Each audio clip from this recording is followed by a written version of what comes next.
মানে খুব দৌড় করিয়েছো ভাগ্নেকে। হ্যাঁ, দৌড় নয় গো, দৌড় নয়। ওই ওই ঋতু ঋতু আমার জন্যে কত করে, আমাকে কত ভালোবাসে গো, কত ভালোবাসে। আমি কি কম অত্যাচার করি ওর ওপর? এখন এখন ভাবলে কষ্ট হয়, কি ঝক্কিটাই না সেদিন দিলুম গো, কি ঝক্কিটাই সেদিন দিলুম। আচ্ছা বেশ, তুমি তো সেদিন পোনা মাছের ঝোল খেলে। হ্যাঁ। তারপর যে ট্রেন গাড়িতে আসার কথা ছিল, হ্যাঁ। তো সেই ট্রেনটা ছুটে গেল কেন? সে তো আর এক কাহিনী গো। কি হয়েছিল? কত আর বলি বলো, না, কত শুনি না, আর শুনি না। বলি। এখন হয়েছে কি, ওই অবেলায় অবেলায় পেট পুড়ে খেয়ে না ব্যাস স্টেশনের দিকে দু এক পা হেঁটেছি কি হাঁটিনি, অমনি অমনি পেটে মোচড় শুরু হলো, ছুটতে হলো দিশা জঙ্গলে। ওরে বাবা, সে কি মোচড়, কি মোচড়। হবে না, শরীরেও তো একটা একটা তাল আছে নাকি? পোনা মাছ খাবো তো পোনা মাছ খাবই, খাই খাই করে একেবারে অস্থির করে তুললো। আরে মানুষটাই তো ওরকম। এই তুই চুপ করতো। হয় হয় রে হয়, অত তাড়াহুড়ো করে খেলে হজম হয়? যাই দেখি, ডাক পাড়ি গিয়ে কোথাও একটা বসেছে বোধহয়। রেলটা ছেড়ে গেলে তো যাওয়ার একেবারে সারা। যাই রে, তুমি যাও, তুমি ওদিকটা দেখো গিয়ে আমি এদিকটা আগলাচ্ছি। হ্যাঁ। যাও যাও, তাড়াতাড়ি যাও। কে এলো কোথায়?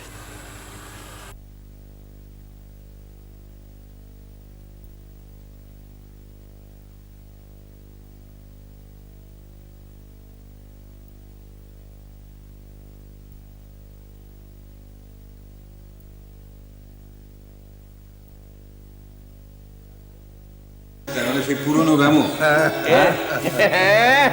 ছাড়ে না না না, ছাড়বে কেন বাবা, ছাড়বে কেন? রোগ ব্যাধি, এমন শিশুর মতো সরল অন্তঃকরণ, এই সব নিয়ে যে তুমি, তাকে তো আমরা চাই বাবা। ফিরেও পেয়েছি তাকেই। ও হ্যাঁ, তুমি দিশা জঙ্গলের কথা কি বলছিলে, শেষ হলো না? হ্যাঁ হ্যাঁ, তারপর তারপর সেই জঙ্গলে ঢুকে দেখি, কি দেখলে? সারি সারি আকন্দ ফুল আর কালো কর্পূরের গাছ। দেখে মনে মনে কেমন যেন পুলক বোধ হলো গো, পুলক বোধ হলো। এসব তো মহাদেব ভগবানের উপাচার। অমনি অমনি ধ্যানে বসে গেলুম। জানি না গো, জানি না কেন এমন হয়, কেন এমন হয় তা বুঝতে পারি না গো। তারপর ঋতু এসে আমাকে ধ্যান ভাঙিয়ে বলল যে ট্রেন চলে গেছে। ও বাবা, সে ঋতু যে কি বকাঝকাই না করলে গো, কি বকাঝকাই না করলে। সে শুনেছি আমি, কিন্তু তারপর তুমি নাকি আবার কি একটা ব্যবস্থা করলে? আমি না গো, আমি না মা, আসলে মনের ভেতর তখন তো হাঁকু পাকু দশা। ওদিকে মাকে তা তো ডাক দিয়ে দিয়েছি যে অমুক দিন অমুক সময় আমি এখানে যাব, ব্যাস। তখন মাই ব্যবস্থা করে দিলেন। মনে নিলে তা তো করতেই হয় না, বলো, করতেই তো হয়। হ্যাঁ বাবা, সে কথাও শুনেছি হৃদয় ঠাকুরের কাছে। সেও তো অলৌকিক। তাই গো, তাই। ওই রেল কোম্পানির কোন এক বড় কর্তা একা একটা সেলুন কারবে,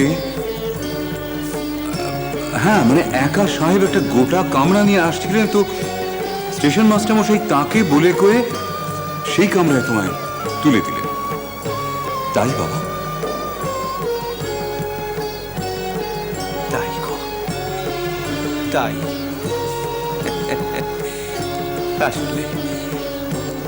আসলে জগৎ জননী মা গো, জগৎ জননী মা, জগৎ জননী মা।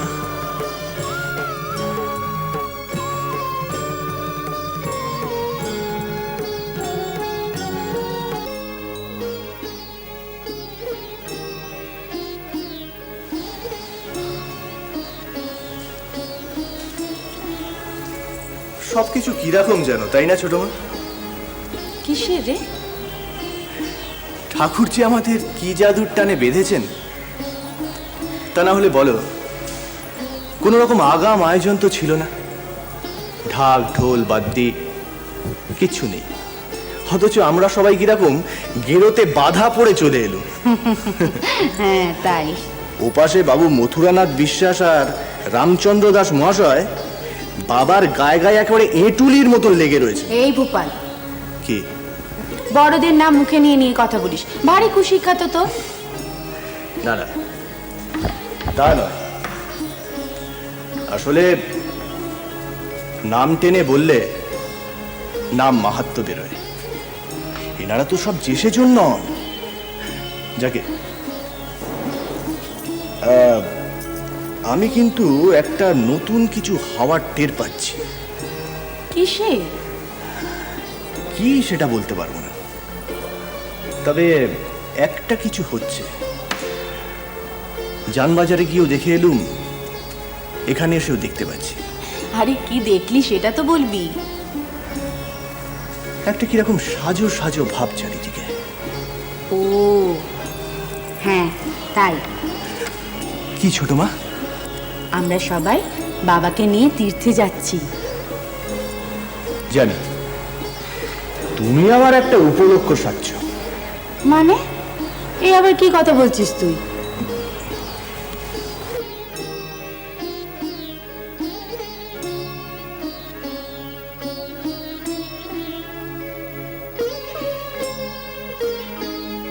কথাটা তোমাকে বলছি, আর কাউকে বলো না যেন। কি? বাবার ঘুঁটি সেজো না, পাপ লাগবে। মানে? বাবা কিন্তু ঠাকুরকে আবার পরীক্ষা করছেন। তা না হলে ঠাকুরকে নিয়ে কেন তীর্থে যাচ্ছেন সেটা বোঝো? মিলিয়ে দেখবার জন্য। কি মিলাবেন? দেব চিহ্ন, কাশীতে বিশ্বনাথ, বৃন্দাবনে শ্রীরাধা, দ্বারকায় শ্রীকৃষ্ণ, ধরে ধরে দাগ মেলাবেন বাবা।